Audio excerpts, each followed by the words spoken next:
ubukeka njengentombazana. Umbuzo wami uthi akaze nikwenzeke uqonyiswe insizwe ingaboni ukuthi kulesi simo njengaleso wena wenza kanjani. Akaze nikuze mhlambe ebone egcineni ukuthi hayibo. I think into engigaranta ngayo uthi I make sure ukuthi when I dress up angufaka ubra ukuze ubone ukuthi ibela lekho, because at some point kudala kusakhona isbank there was this guy ohamba nama-bodyguard ngeke ngisho ukuthi uba igama likodlelwana igama kanjani. So kudala kwakusafaka ama-trench coats kufakwe inude, so kuyabanda ngifaka i-trench coat ngafaka isinude ngafaka ama-leggings ngafaka ama-boots, so nje ngugirl like ngangakayenzi i-makeup because I still had dreadlocks, ngangigundela nje ngangiyishefela amashiya and then ngiyifasela igodana lama-dread and then guys asihambeni ngithi siyaphi futhi wayibhukhe emhlanga, so ngithi no it's fine asihambeni. Masihamba kwasakhona iLuna Rosa I met my other friends hlala kancane ama-bodyguard ayabona yena nje he's so madly in love akanali lutho akhathazekile ama-bodyguard like thinking was okay fine this person will be all over me like akahlangene nje ubhuti uyibambele ugelwane and then sihambe-ke and then masifike ehotela ngiyakhumbula wayibhukhe Royal Palm, so kubhukwe like 3 rooms eyakhe nawo 2 ama-bodyguards. Okay, athi safuna niphuza ngithi no it's fine, sihambe serumini sihlale uyayiphuzela ibhuti nje uhappy like really I want to sleep now, ngikhiphe isikhafu ngikhiphe ikhosi hayibo.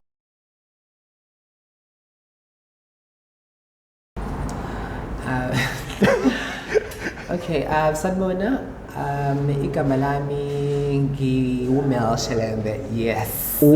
Mel Shelembe. Mel Shelembe. Yes. No, it's fine. We'll get there. Okay. Initially, from me ID. Yeah.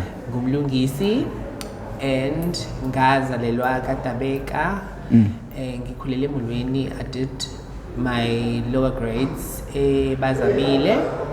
And I did my higher grades at Sololwazi. Okay, into ikanje mangikhula, my mom was working here in Northbridge. So ngakhulisa ugogo, mangikhulisa ugogo babingibiza ngoMapeng samncane. So babingibiza ngoMapeng, it's because ugogo wayegogo nje labakhe abayiphuzela lo mtshwala bezulu. Okucashunayo. Yes. So mabeyiphuzela itshwala bezulu like ngihambe naye nomamkhulu wami sakhona ugogo apparently usashona may his soul rest in peace. So khona umuzi wakuthiwa kaManambisa kudayisa khona utshwala, so mudayisa utshwala khona isihlahla samapentshisi. So obviously ngimncane ngino 2 years mabeyiphuzela ugogo bengibeke phansi kuthiwa hayi mina ngidle konke phansi. So ngakhula ngiwuMape and like I was a very very smart kid because okay fine ugogo wayesebenza ema-Geraldine okay grade 1 grade 2 angukhumbula grade 2 ukhumbula vividly because ka grade 2 I think my class teacher was Miss Khuzwayo and ugogo wayeshadelwa Khuzwayo, so I was very nginje nani niyabona I was the child enhle ehlakaniphile ezothanda othisha obviously and then ka grade 3 my class teacher was Mrs Gumede wayeshade nephoyisa wayinamawele uboy nogel, so babengithanda okay kulenza abantu okay akuvamisile ukuthi kube khona ingane yazi singesa grade 3 mina vele ugogo wayesenginikile i-background yokuthi maye emsebenzini uzihamba nami emandiyeni ngibona ukuthi okay la kuthiwa oh an apple an elephant a monkey a house kwasekuthiwa wazamlungisa abafundisi so nje ngangileyo ngane and then incwadi yami futhi incwadi ngiyakhombula kahle incwadi English esikoleni ka grade 3 babefunda incwadi yami because ngangithengelwe India la gogo and then ka grade 4 angikhumbula ukuthi grade 4 grade 5 ngikhumbula nje ukuthi khona umiss ekwakuthiwa Miss Madondo. Yes, hawe mawe ngishayani ngishaya ngoba ngangihlezi ngilate wayengibeke ngishaya shem, that's the only thing I remember.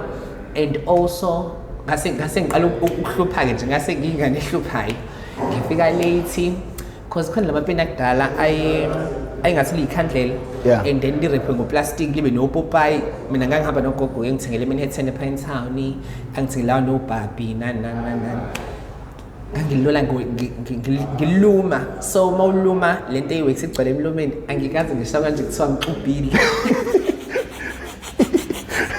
yabona nje ilezi zinto engiyikhuluma engikhumbulayo and then what else okay kwakhona I think there was 1 2 3 4 boys ngeke ngibashe amagama abo babangani so lo munye was from okay a well off family lo munye muhle lo munye emnyama nje but naye accused like kwabafana yes kwabafana okay umunye safunda naye safika matric omunye washona omunye uyihashakasha nje uyiphara lo munye babkonje ukhona naye sengingambona recently nje naye akekho right so labafana nje ngibajwayele like sesigcine babangani bengivashela ekhaya okay ekhaya sahlala nogogo nomamkhulu bephuzela and then there was also umalume wangakhela isnooker sebefika nje every weekend dlala isnooker I was like oh okay cool like nabafana baba ngizobagada dlala isnooker so that was it and then ka grade 6 ngazona namantombazane konke kwakuba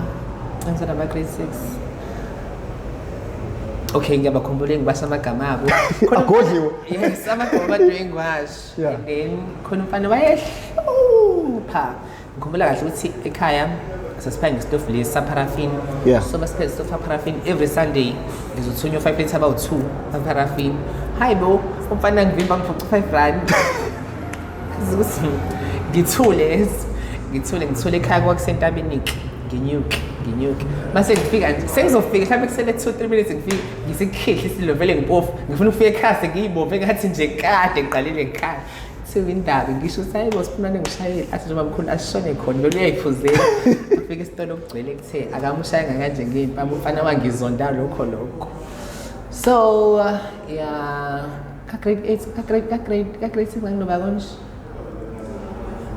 I was like 11ish and then grade 7 ngaba head boy because vele ngangisayingane nje angithi ezikoleni lezi zabantu uthola kuzokwenziwa ama award ufika abazali ugogo sesenganqina ukufika edakelwe nje like yabo guys yabo nje my primary life I don't lie I was the smartest kid ever ngangithanda uyibona bokothisha to an extent ukuthi ebangithi sasinama learning area awu 9 kangazi obviously ngizobe netifiketi ezu9 nama-truth awu9 kwase nje kuyinoma ukuthi vele nje akubuza so nje my primary school life was amazing what else nje highlights nothing okay vele kwasekuphekwa-ke ngiyi-head boy ngiyaphakelana isikhinto engangisigqoka ngesasiba sinkakanyana ngangingalenzi iphutha isikhinto sasesincane goalkeeper ishasele emhlophe ngase ngihlaniphile ngangisengiba clean nje right through and then sifike high school was doing grade 8 ngaphinde ngenze indume ngazo ngangisawugeni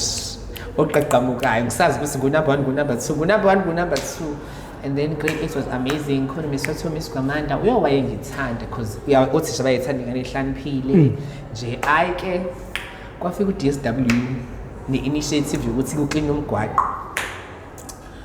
into engicela nje kunyuka umolayini okay ngisawedbheka kwakumnandi because kwakuthi kwi-assembly ngingaphandle egeyithini ngigada abaleti ngiyababhala ngafika e-high school ngaqala phansi ngiyomulayini wabafana hayi kanjani manje and then ayike kwakumnandi grade 8 sisaqhubeka sisalapha nje ukuthi u5 1 2 3 and then kwaba khona initiative ya DSW ethi kuclean umgwaqo kufuneke kwenziwe njani ngagqoka uniform ngathi nje laba abangazi kahle wathi banyini basabangazi kuba khona ikhindi engayiphathele ugogo ezu2 esibovu nesiblue zino-line emasayidini ezincu ngathi nje ngasigcinane nesikhindi bazongizwa kahle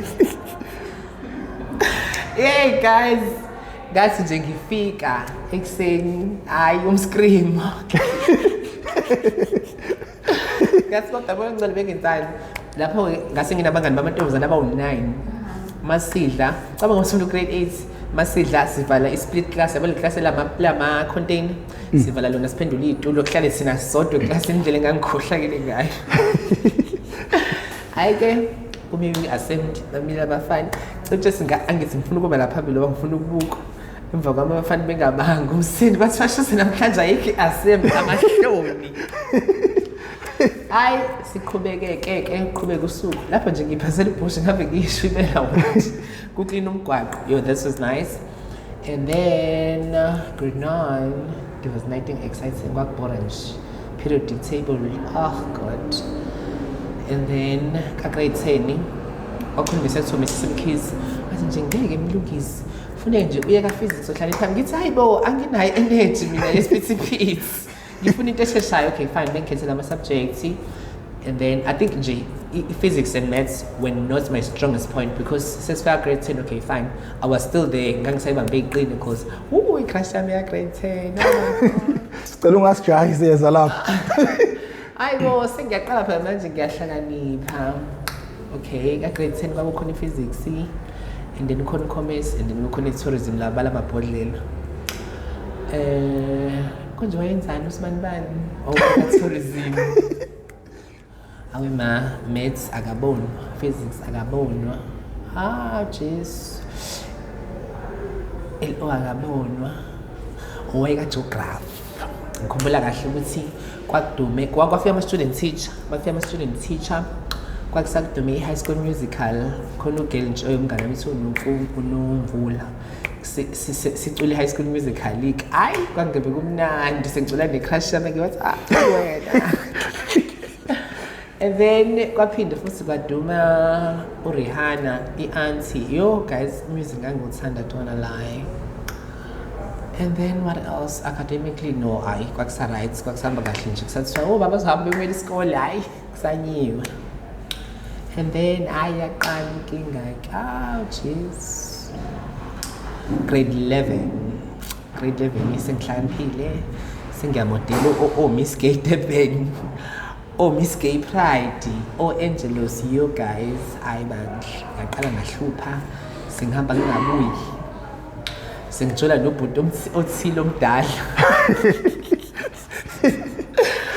ubhuti othile omdala usebenza la kudayisa khona imoto so like dayisa imoto like angijolanga angibanga nawo lo mjolo weyingane lokuthi nje sojule ikhashakhashi no ngavele nje waqala ngegiyeli phezulu. Ngavele ngaqala ngegiyeli phezulu. Sibaqala ngegiyeli phezulu. Ayisijoleke nobhuti ngamnalutho. Grade 11 everything is amazing. And then now grade Okay, nidibana phi kanjani? Sidibana khona phela lama club asemhlabeni. Hey. Okay, like i-gay club Angelos, we met there.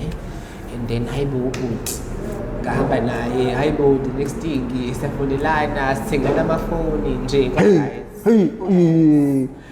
Phuma esandleni. Hayibo ngase ngasezomshini singasahlanganyele.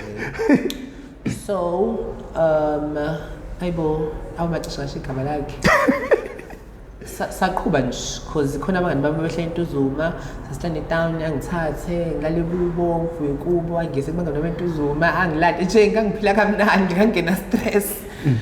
Okay, sathi grade 12 we magic ngeke ngixoxe yathisha sibeke eceleni. No, ibalekile noma ungakha phezulu noma ivele isolo.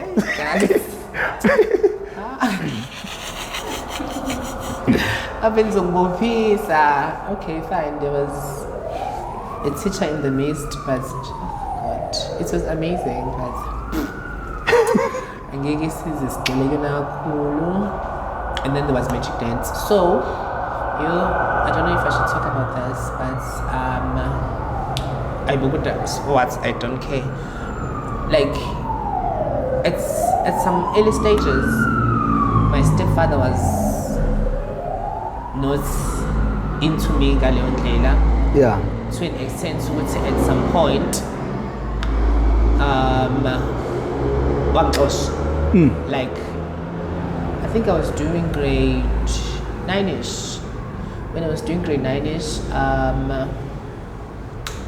I want you to able guys kuzowenza into encane uyashawa kuthiwe ungacabeli endishini hayibo phela I mean ngingane nami like ngizowenza into zengane ngazi kahle ukuthi okay fine mase cishiwe akufuneki ngigqongqoze and khona okay, emakhaya kwakhiwa lama-toilets emgodi lawa akhiwayo.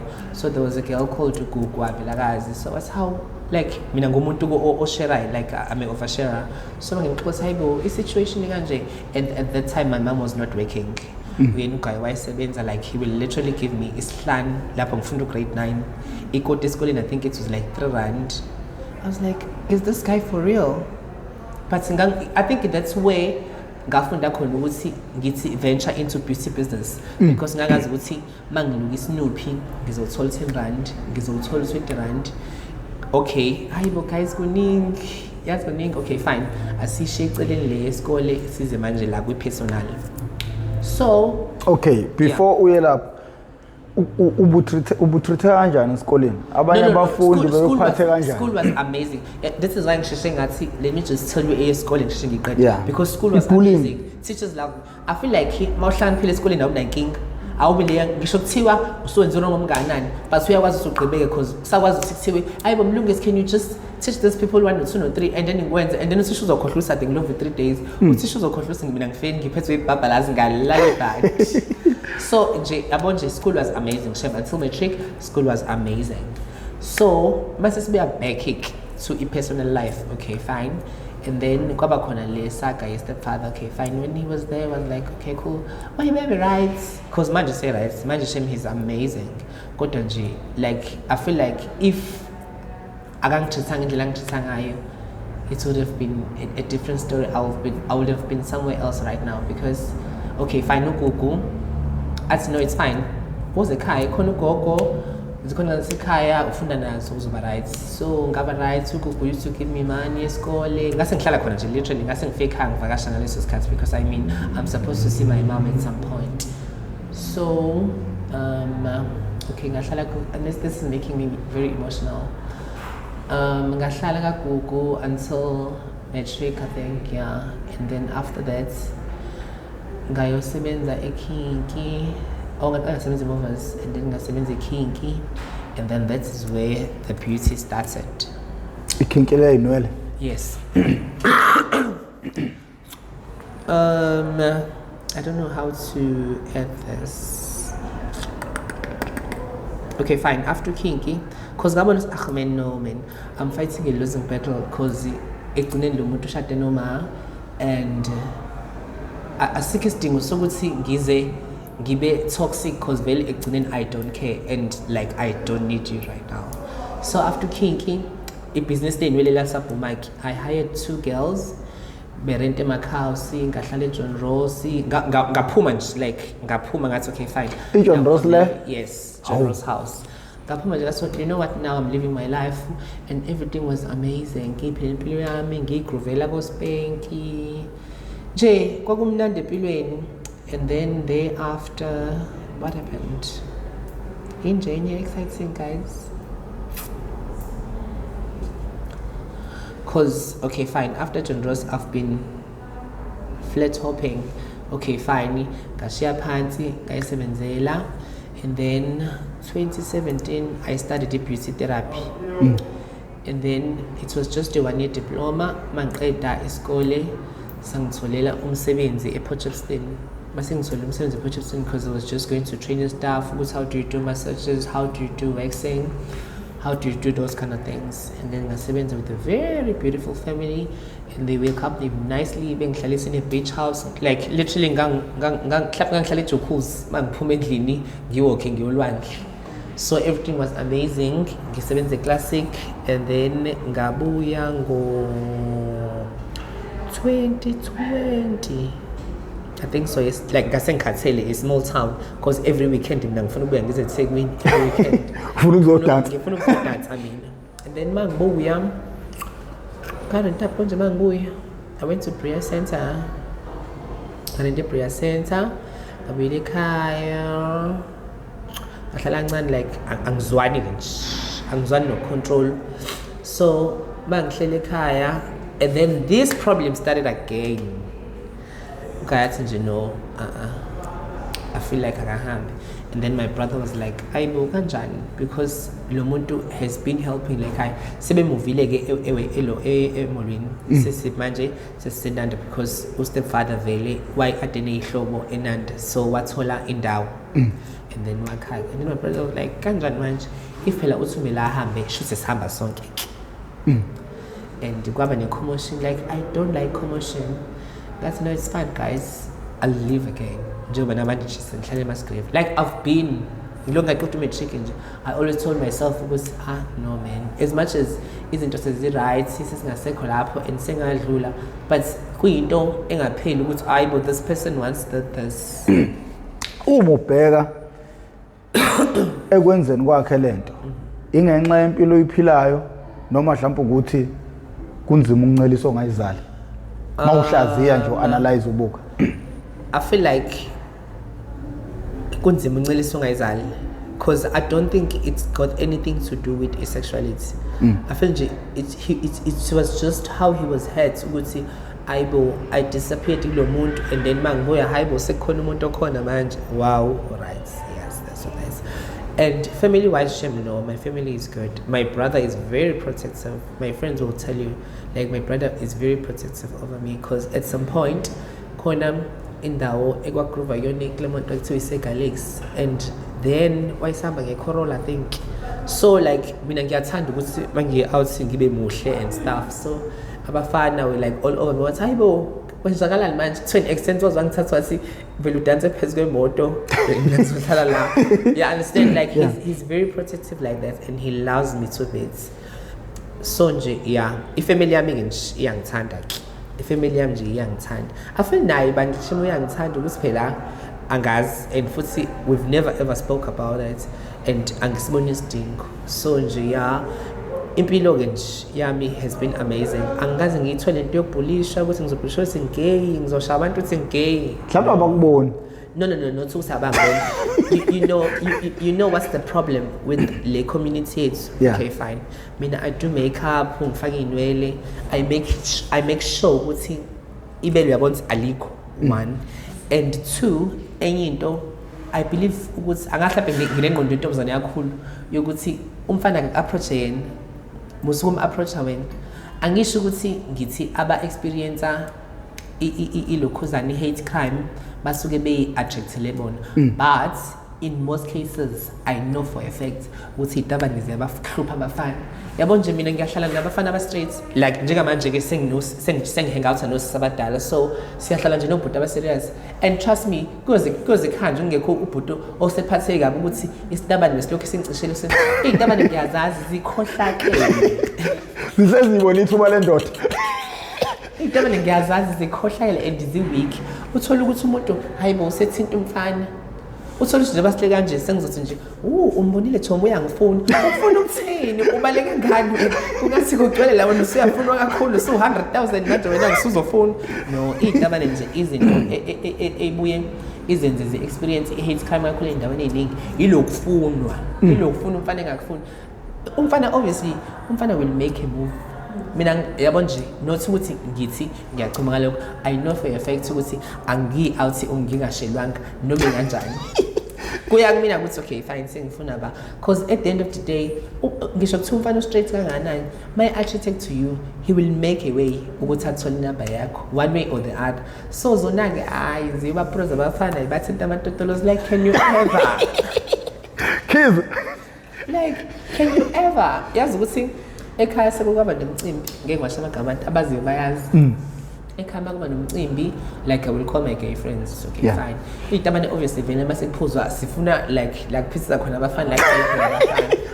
So siyahamba ke so yaphuzwa ke kwenziwani one thing leads to another, and trust me you'll be surprised hayibo lo kanti uyayifuna itabane asikho lapho. And then hayibo umngani uyashawa manje. Hawu ushawelani? Hayi ithole indaba engaxoxa ngakusasa sezihlisi saxoxa kodwa nje umkhulu uqiniso wenzeni, because abafana bangasekhaya phela mina ngiyavakasha ngasekhaya ngiphuze nabo and everything ngikushela abashelwayo kwenziwa kanjwayo angikaze nje kushawana asikho nje isitabane sake sasha wena ushaweleni ahleke ngithi where am I lies uswenzeni hayi bo kanjani manje Ikamane ziyahlupha. I feel like okay, fanele ube kusho phela ukuthi nathi at the end of the day sabafana sibe sikhale noma kanjani. Njengoba nabafana behlezi bekhalela amantombazana nathi kusihlezi ngaphandle. Yes, inhliziyo ngaphandle. Yes. Inhliziyo ngaphandle. So nje yabo i-gay life is amazing if you're going to be true to yourself and wenze into ejabulisa wena. Don't do things ngoba uthi ngifuna ukubona uSayini uzothini, ngifuna ukubona ukuthi uSibuzo uzothini. No, zenzele wena into ethanda wena isikhathi esithanda wena. Mina ngihlezi ngisho ukuthi kufanele lento ukuthi we try to win. No, mina I'm just male. Nje I'm just male. Okay, so umale uqhamuka kanjena ke. Yeah. So Angelos, they used to host pageants. So my host pageants. So I'm modeling. Ngithi hey ngiyafuna umodel. Sis backstage phela senze be capsule. Uba ikamela yakho. Hayibo, kamela lami kanjani manje ngoba niyalazi. And then there was this show ku Style Network, Male Beats, Scary World. Man, I love male. So njengathi male. From there. Gal Male, and I mean, it's not a bad name. Is it male or Nell? Male, it's M-E-L-L. Well, Mel. Yes. Awuthi ngibhobonye njengensizwa. Ubukeka njengentombazana. Umbuzo wami uthi akaze nikwenzeke uqonyiswe insizwa ingaboni ukuthi kulesi simo njengaleso wena wenza njani. Akaze nikuze mhlambe ebone ekugcineni ukuthi hayibo. I think into engigaranta ngayo uthi I make sure ukuthi when I dress up angufaka ubra ukuze ubone ukuthi ibela lekho, because at some point kudala kusakhona ispank. Yeah. There was this guy who had a bodyguard ngeke ngisho ukuthi ubeka likodlelwana igama. Kanjani. So kudala kwakusafaka ama trench coats kufakwe inude. So kuyabanda ngifaka trench coats, ngafaka isinude, ngafaka ama leggings, ngafaka ama boots. So nje ngugirl like ngangakayenzi makeup because I still had dreadlocks, ngangigundela nje, ngangishefela amashiya and then ngifasela kodwa lama dread. And then guys asihambeni ngithi siyaphi futhi wayibhook emhlanga. So no, it's fine. Asihambeni masihamba kwasakhona Luna Rosa. I met my other friends hlala kancane. Ama bodyguard ayabona. Yena nje he's so madly in love akanali lutho. Akhazaze yilo bodyguard. Like thinking was okay fine, this person will be all over me like akahlangene nje ubhuti uyibambele ugelwane. And then sihambeke and then masifike ehotela ngiyakhombisa wayibhukhe Royal Palm. So kubhukwe like 3 rooms eyakhe now 2 ama bodyguards. Okay. Athi safuna ngiphuza ngithi no it's fine. Sabe roomini sihlale uyayiphuzela ibhuti nje uhappy. Like really I want to sleep now. Ngikeep his car full, keep it cool. Hayibo. Awusho ngani? Ngiyini? Hayibo awusho ngani usomfana ngithi hayibo kanjani manje? Siphela bengithi ubonile. Okay, I asked no it's fine. I understand. I put a little bit mina wara. So I had to book another room. My book another room. And the next thing breakfast in give ngeze sihlangane reception and then say actually is bodyguard address yazi mina ngibonile but ngathi mhlawumbe nobhuti uyabona kanti cha yakaboni. Okay, futhi vela I know like Thekwini ahambe and then 2-3 weeks down the line ngizwa ngayo siyafona hi it's me yeah hey can you come to Mhlanga? Sure I can. Buyelwa ingqondo. I mean like you've got nothing to lose. It's not like khona okusho kuzwenziwe noma uzomile ipopo. So sihlangane athi nje how do you do these things? Ngithi no 1 2 3 and ayikho rock science. Kuyisimple nje lento.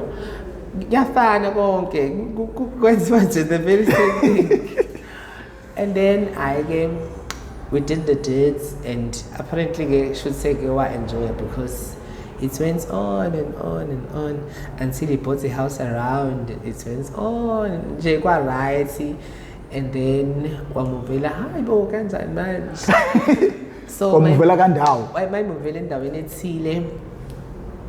Wayesaziwa nje nasekhaya because he bought a car. Wathi the car is mine. But uyafisa ukuthi ngenze a full transitioning. Ngithi akwazi phela ukuthi uthi ufuna ngenze the whole process ubungifice nginje wangithanda nginje shutho usufuna ukungikhanda into yakho. I cannot do that. So wathi mayi kanjani asi no this is not for me. And then ngamshiya kanjalo hayibo ubhuti du usethola with one of my friends abacisha abafana nami. I'm like okay to my surprise ukuthi uthola ukuthi ungivakashele eflexini mawufika hawu athi nje oh khona ibala mesenzansi asambe ngisigisi le moto hey ngisigisi hayibona sinalezi ezinye ngizoke ngizi njalo singaphila and ngirealize nje futhi cause phela I mean I was over him ngithi no it's fine and then sambe siyophuza ndawo nje kube right futhi nganakini ngithi how bengazi noSibanibani sentence ukuthi how ngithi wena ngikuthela ngithi yena unawo amabele lawo wafuna nawo wena nje usifuna ukuba gay and ngabona shema ukuthi usiyaenjoy ukuba gay and then wakwenza and so I was like oh man cause wayesifuna ukuhopa ukuthi ngingala ngasi it doesn't work like that kwakumnandi shema when he was in my life because things were very easy so what else ungakwazi ukusihlukanisela ngokuhlukana kwabo labantu thiwa khona abalalayo kube khona abalwalwayo kube khona abalala ngapha nababalala ngamagama akho ngokuhlukahlukana ama-top ama-after 9 usichazela ukuthi lona okuthiwa yilokhu lona okuthiwa yilokhu lona okuthiwa yilokhu khona mina kodwa ngingayifaki ndawo ngithi ungayifaki wena ungayisichazele nje khona abantu abama-bottom who are strictly bottom abama-receive ngizosho kanjalo and then kube khona abantu aba-strictly top abama-giver and then kube khona abantu aba-versatile who gives and receive lo obviously giver iyaka-receive i-receive iyaka-giver and then ama-versatile laba aba-receiver bephinde begive they do a bit of both so yena engajola ni-receiver aphinde ajole ni-give kanjalo yes abalances yes lahle laba ba-selfish but still kodwa i-language barrier izosishaya thina njengomphakathi give and receive how I mean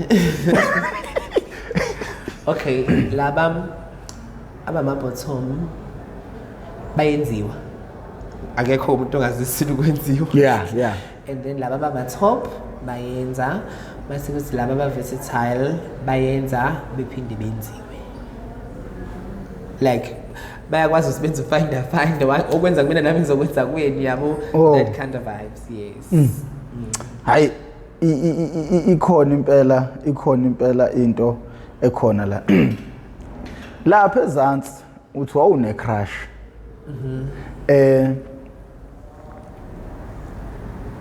uma ungasixoxela ngobudlelwane bakho bokuqala which one leya grade 10 yeah lokhu nje bokuqala ukuthi njengamanje it's very interesting so crush yami konje yafika grade 10 vele he's very like I love tall guys like ngiyathanda ukuthi upartner engathi ngambukela phezulu no bekhona phela nengeke ngambukela abesikhansonto yes engathi nje ngabe indoda ekondlekile engathi ngakwazi ukuthi nje asimayisa yibo ngithi how okay hayi ngizosaya kahle wena so maye khona ke ulokhuzana ucrush apparently my mom and his mom were friends so okay ngihlakaniphile yena he's okay ngimbhalela ama-homework sesidla soba u-2 nge-break like that's grade 10 sesidla soba u-2 nge-break on Friday ngiyahamba ngiyavakasha kubo so sibe Monday and believe you me mangivakashile sizohlala endlini soba u-2 from Friday till Monday okay fine lapho sasingayenzi lutho you know when someone will write esandleni I love you aqede awubhekise phansi it was so nice because ngiyakhumbula ukuthi bayithanda iWestlife le ngoma ka Mariah Carey neWestlife let's take a look at me now so it's like we were so in love and I actually thought that was my high school sweetheart and then we grew apart because nje ngisho baba wakhe wengazi wakhe ngazi it was amazing I don't know what happened I think ngakhula kakhulu I think ngakhula kakhulu and he changed isikole mthanda ukubona manje useneyingane because I once did a wedding ngakubo like how unjani ngakubingelela kanti kube kune-tavern I was like okay cool hey guys hi Jehovah so kube kune-tavern ke siye angifike ngibuze kukhazini wakhe wacishe amawele hawu uSibandana sho sayibo ukhona la eNzansi angibingeletha angihage ngibukele le family like we ngathi hayibo mele sihla lapho like oh god yazi nini story for another day. And then ngiphuzele ngaphinde futhi ngawenza umshado omunye ngakhona ngaye like I don't know I think I love him ngoba namanje nje he's still that guy. Oh my Jesus you namanje said he's still that guy. He's a very good guy. Okay, ukhona nomuntu ophila impilo yenu ongaphuza utshwala ongabuthanda ubumnandi like nje othi yes because kubuya ngathi imajority yaphuza ingaphi enkambeni yazi ukuthi asiqale nje la imajority yaphuza yazi ukuthi yini yenza imajority iphuza. Firstly angithi ngizobenzela example nje with Slay Queens and guys. Yeah, mawufuna indawo yakho yatshwala iphophe bring beautiful girls kuzothi sabafana.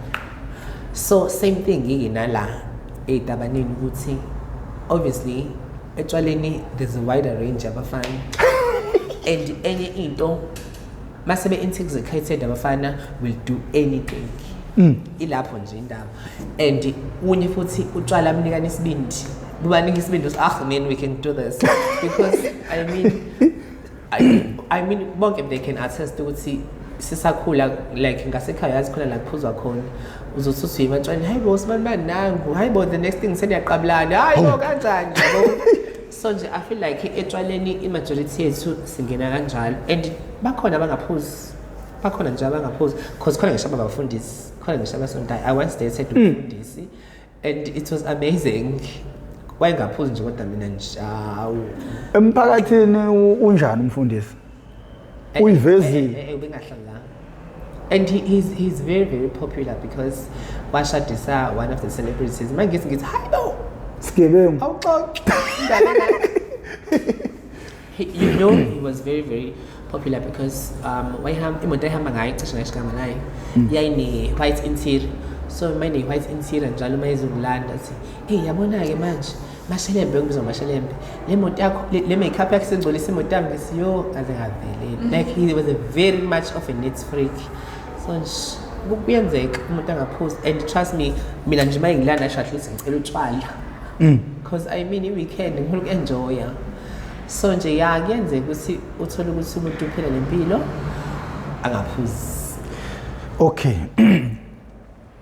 kunenkulumo lapha eseyinkundleni zokuxhumana eningi ethi umuntu oke walala nani engabe samuzwa umfazi endlini yikho nje leyo naye phela indoda eyalala nawe isifuna wonke umuntu.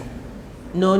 I feel like wayengakayidiscover into engayisho ukuthi imajority yabantu uthola ukuthi ubisexual kodwa akanayo idea ukuthi ubisexual.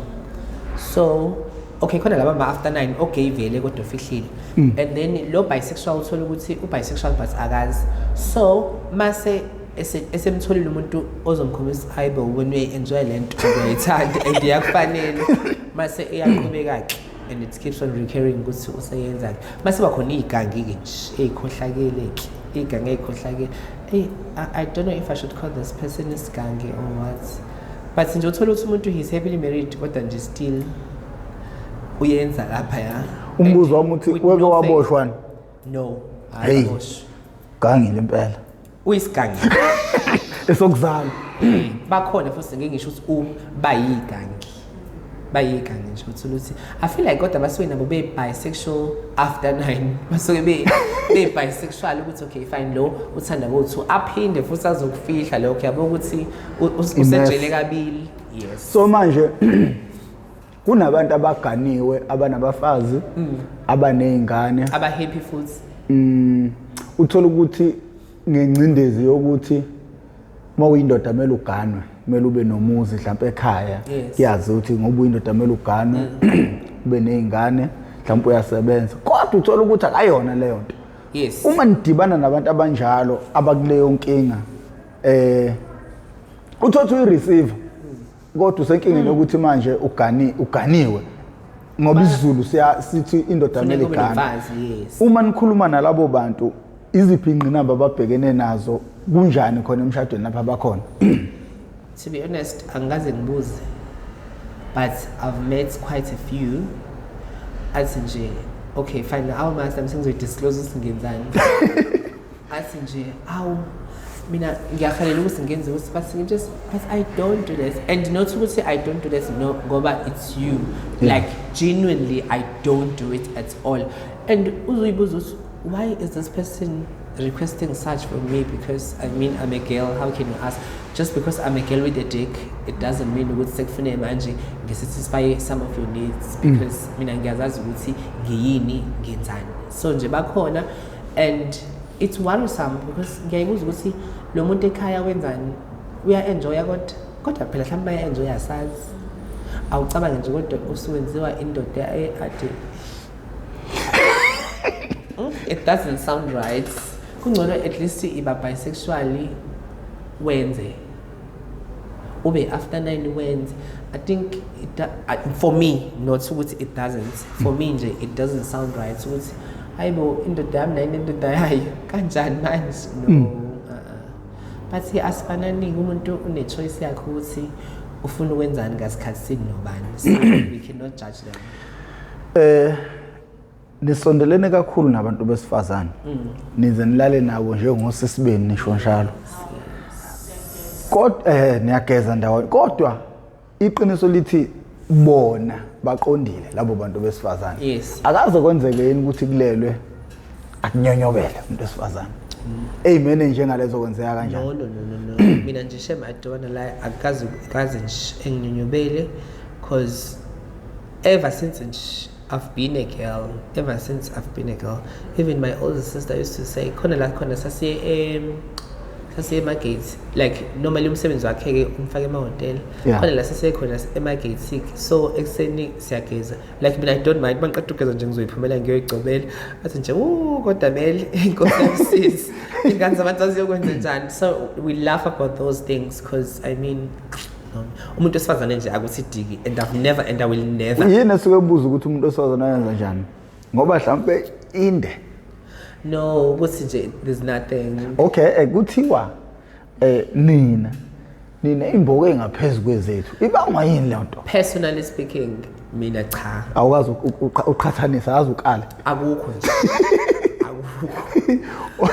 akukho bona okay hence I wear leggings with no fail yeah so ungathini kubazali ungathini emndenini njengamanje mhlawumbe oyibukela kude indaba ukuthi kungenzeka kutholakala umntwana onjela ekhaya osathi mayibuka kamakhelwane ayibukele kude umisi isuke ivela la ekhaya I don't know I feel like ifamily njengamanje esathuswa isituation kanje ina reminded or is just in denial because trust me baningi abantu abagay and lento is all over even the social media is trying by all means to make everyone understand even ama-soap ama-movie none there's bound to be a gay person or a bisexual person but there's bound to be homosexuality for understanding ukuthi understand ukuthi into kanjani and what I can say is with homosexuality it's not something or inheritor from society it's akuyona fashion it's something you are born with akuyona into othi ngiyakhalela ke manje uba blue ngizoba blue ngiyakhalela uba maroon ngizoba maroon no into nje esuke it's genetical into vele ekuwena osuke ikwena ngaphakathi into oyifilayo akuyona into osuke uzothi ayile ngiyakhalela ngizoyenza ngingazi ke kuwe kushiyo ukuthi abanye abantu bakwenza fashion but with me no it was never a fashion and I don't think khona umuntu ongathi nje mina ngifuna ukuba gay no ngaphandle kwalezi igangi ke who do things for money yeah uyafisa ukuba nabantwana ngelinye ilanga yes I do namanje uprofile beshambonile sikhona ingane like I love beautiful kids I even love my sister's kids as if they are mine ukuthi phela ke ukuba nengane is not cheap for us but I do and I believe I will have a child in the near future ingane bayakwazi ukuthi bethathe isperm sakho sifakwe entombazaneni ngisho lokho like beautiful twins like njengomoshe let's say my sperm and my partner's sperm and have twins okay awucabangi ukuthi mhlawumbe mayekhula lo mntwana ekhulela la ekhaya ngezimo zomphakathi ingagcina affecta ukukhulela ngaphansi kababa umama. I believe in that situation. That's why we're supposed to work as hard as we can. So ingane zethu don't experience discrimination unnecessary. Let's say for instance, yabo nje thina ukhuluma kuthiwa nje awu isitabane wara you cannot find ingane kuma suburbs imenyezwa ibizwa ngestabane and you cannot find abantu aba well off and well educated be worried about into stupid kalendlela because it's a very very futile topic ukuthi kungalokho kubangwa ukuthi wena ubaba wakho unobaba bawu2 wena nomama bawu2 like it's very stupid, it's narrow minded actually ukuthi ngingathi okay fine, let's say senginazo izingane sengiyavakasha nazo ekhaya nje ngeke iziyenzeke leyo nto ukuthi ngiyabasha ekhaya sithi hawu wena nobaba bawu2 indlela nje ifamily yami engithandayo ngayo I doubt ukuthi kukhona ukuthi ingane yami inga experience such hate. Uyawazi ugrinder? Ugrinder yes ngiyawazi. You know ngasixoxela ka ngogrinder ithina experience yakho ngogrinder. yo injengaxa ugrinder I've had that app before. Yeah. Right now I mean angeke ngisho relationship ngisesiphithiphithi sami and asuthanda ugrinder, so I've had ugrinder and I've met quite a few people who grinder. Ugrinder is a dating app specifically for gay men, whereby I think it was made ukuthi kube a dating site, but it's turned into a hookup site whereby izokutshela distance ukuthi wena njengoba lapho nami like 1 meter or 2 meters away, and then sizo exchange ama contacts, we share pictures and then sihlangane and do the dates. Abanye we meet and kube nje normal, kube right and yeah. Ufuna ukubuza bengazi. Uyafuna phakathi lapha crime. No, yazi ngenzelani ukuthi akumele sibeke iside elihle kuphela. Yeah, ukuze nomunye umuntu ukuze nomunye umuntu ongena ku grind abe ne understanding singavezi iside elihle kuphela. Into itabane zazithanda izinto. Jesus. Itabane like for sex they will risk a lot. Cause for instance khona nje okay fine zolinganisa nje njengami ekhaya ever since kuyisenanda khona indawo ekuthiwa eBhambayi nje sematshotshombi serious ila ngakho khona mgwaqela bawungena khona la ugudla ngaphakathi. So akakwazi umuntu athi ku grinder ngila eBhambayi woza nami that's very stupid, because okay fine angisho ukuthi lapha abekho abantu abayenza essence, yes bakhona abantu abayenza essence, but rather asihlangane endaweni open and then we can take it from there, because one lo muntu omaziyo awumazi uzenzakalani, because into eyenzakalayo njengamanje ke njengoba suke sebeqamba manga abantu bethi baba nje boss kanjani. What happened is uthola ukuthi wena uzofika uthi angize kuwena like because bayathanda ukuza do you host, are you mobile mhlawumbe ungizothi okay no it's fine I'm driving, ngizodrive ngize kuwena and then ngidrive ngilapho sosi mawufika how mhlawumbe nje umfana athi relaxa hlala phansi and then go nakuseqhamuka abangani bakhe sebekuvulisa ifoni bakhiphisa iCloud bakuvulisa ama banking yabo nje abangani bami I think that's more 1 2 3 abazongizondana aseke behlelwe lenkinga akumelanga kodwa bekuzonda I think kumele nabo befike bezoshare izitori zabo ukuze but at least ke bona abapostanga bethi baba nje Bolt oqala ophuma emsebenzini ezohlangana nomfana ndawandawana lezi ndawo mostly it's informal settlements usana mfana uthi njalo nomfana ngamushe ethongi ngishone khona mangishona khona hayibo bangifika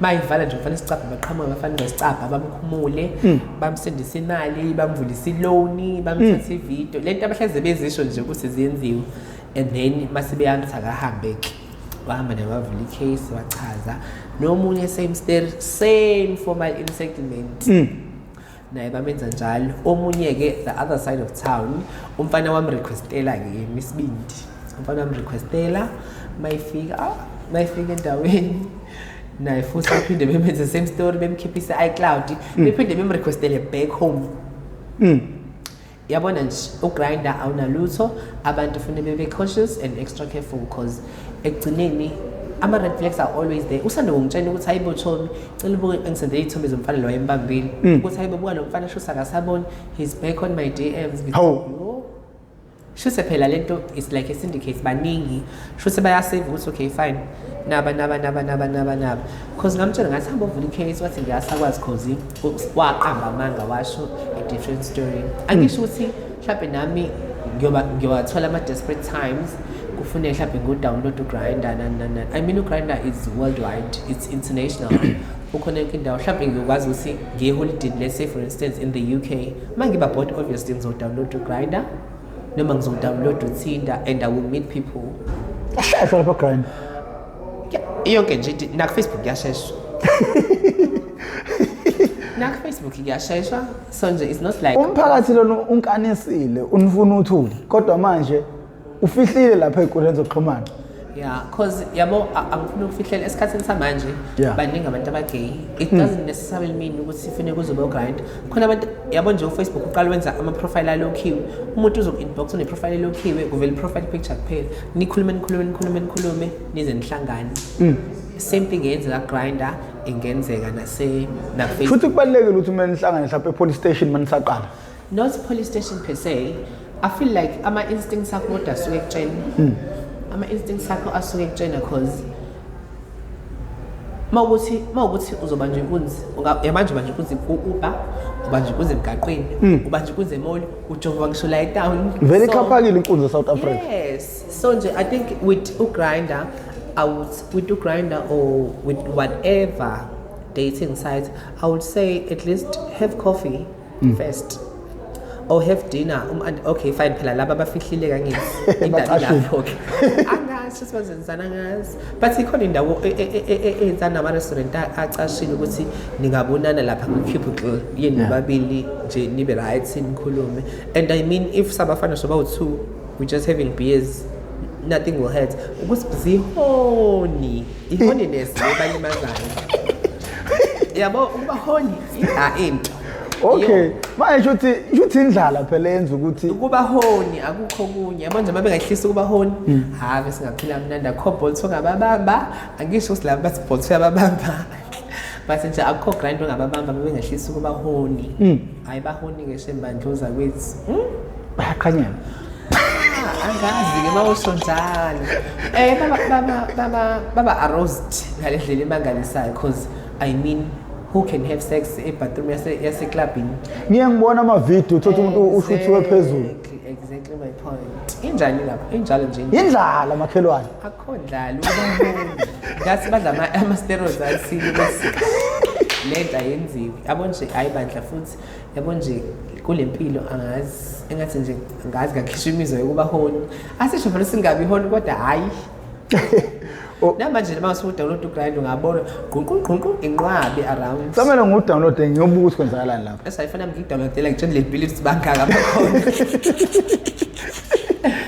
yabona nje uGrinder shame isifo esibi but-ke I think kodwa wawenzela ukuthi kube lula ukuthi ucommunicate socialize with the like-minded people because kuGrinder phela obviously khona ama-gays wodwa so kulula izinhloso zazizinhle abantu sebeyisebenzisa ngendlela erong iy'nhloso zazizinhle and then kwase-ke kwanje ya mfethu ngithini ngithi sisi noma ngithini mina nje okuthandayo I prefer ukuthi uthi Mel because khona I think ngisebenza konje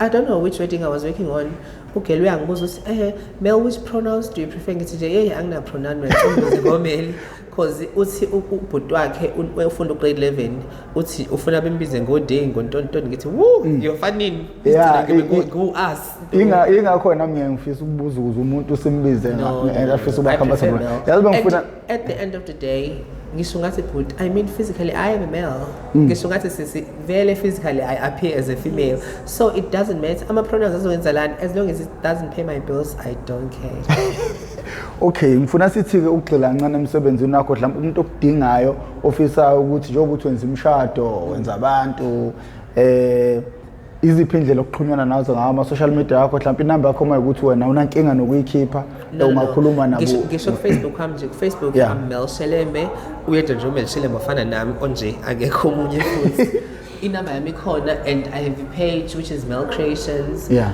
and also on TikTok I'm Mel Shelembe and on Instagram I'm Mel_Shelembe but social media I don't use it that much so Kumele that's- uqashe umuntu wephela ozodila nawo I think that's the thing but also ngikhathela abantu but sike ngisasebenza but nje abantu banesicefa ngicela lokho nje ngikufihla banesicefa ingakho ngingayifuni social media my number is 067 2020 971 WhatsApp wami unayo yonke into and ngiyaphendulana nje every now and then I'm available but I work strictly by appointment because ngimayinda ini isicefe nanje uyigejile ezo appointment kumele sishoot ngikhethe kanjani manje izolo bekumele ufike izolo phela hoyibo onoma usazohlangana nomnqobi ngicela ungibuzele kumuntu esakhuluma naye ngathi I'm very busy and I'm coming back on Sunday night so wangisendela inqobe message ngathi nje I'm not going to read this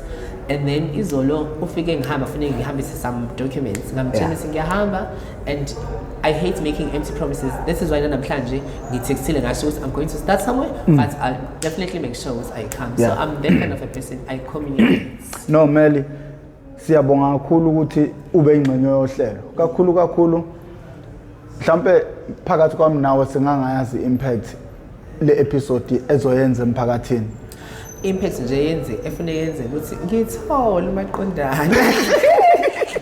Ngicela ngoba le number. uyazingela Ngicela noma le number ngiyishiyile. Kodwa athi kuba taller than me. Cabanga bengisathi ngifuna ukukhuza lokho ukuthi ningabe senithatha lela Hayi no, inamba yami iyasebenza for everything. siyabonga ukuthi ufike kule bhizo nayo uthatha isikhathi sakho ufike kuthina sizokwenza lento because kuyiqiniso ukuthi ezinye izinto angeke sibalekele zikhona ziyakhulunywa kakhulukazi mina ngoba ngine experience ukuthi kwafika umuntu kumina onobulilo obuthu ngumuntu wokugcina ongamakude nesizwe kahle ngiphakathi kwesizwe nani njengamanje because uhlelo uma ungakhumbula ezinye inhlelo zabantu abagay i-lifestyle kakhulu abayivezayo ukuthi umuntu unani uneyimoto uphumelele kangakanani but ukuthi wayidiscover kanjani nezingqinamba abhekane nazo ekukhuleni kwakhe izinto okungajwayelekile ukuthi zenekelwe isizwe ingakho ke uhlelo lumalunga nanqo nokuthi umuntu asixoxele ngejeni yakhe yokukhula ubhekane kanjani nezimo up until eze kube namhlanje nengicabanga ukuthi kukhona mhlawumbe omunye ozozalwa ogay ukhona umuntu wesimame nowesilisa ozozala umntwana athola ukuthi ugay izinto ezinjengalezi siyilethelelo ukuthi manje understand ushiye nane number yakho mhlawumbe mayifuna ukubuza iziphi indlela ekumele siphilisane nazo ngaye ukuze kunga affect yabo zonke lezo zinto Yeah, no, my number is open for anything. Yeah. But what I can advise abantu, like especially parents with ingane as a gay and lesbians, like there's nothing edlula uthando labazali. Abayinike nje uthando because trust me, ukushaya umuntu ngisho ngamshaya uzomkhipha indlebe maye gay ugay. Maye gay nje ugay okudlula lokho uzogcina esehetha isociety because nizomshaya mayomfana ukuthi akabe nomfazi abe nini abe nomfazi abe nezingane sekhetheka abantu abangaki kule situation another family another person osemoshe impilo yakhe uhleli nomuntu etshenisa indoda yami kanti indoda yakhe nayifuna uba nendoda yayo sekhona nezingane ubaba umama ubaba ekhaya beumama ngaphandle you understand ukuthi sekwenzekani sekonakala the whole society ingane isema drugs through ukuthi ubaba washawa uma wakhe ukuthi abe lento ayiyona yabona nje guys abantu nje aba accept ireality ukuthi there are gay people and they're not going anywhere they are here to stay because yabona nje angisho ukuthi khona amaphara through ukuthi ku affectwa indlela ekuthithwa ngayo abantu abagay khona abantu ababaleka emakhaya through ukuthi abafuna ngoba ugay qinisile khona abantu ababaleka emakhaya because uqhamuka from a dysfunctional family and uzothola ukuthi leyo dysfunctional family njengoba ubaba eshaya umama every day it's because uyazi ukuthi ufuna ukuphila wayifuna ukuphila true self abe gay abe gay in the open kodwa waphoqeleka ephoqwa i-society noma ephoqwa i-family ukuthi akabe nomfazi mayise nomfazi usiyam-abuse mayise m-abuse iy'ngane seziyabaleka ekhaya zenzani zoba maphaya.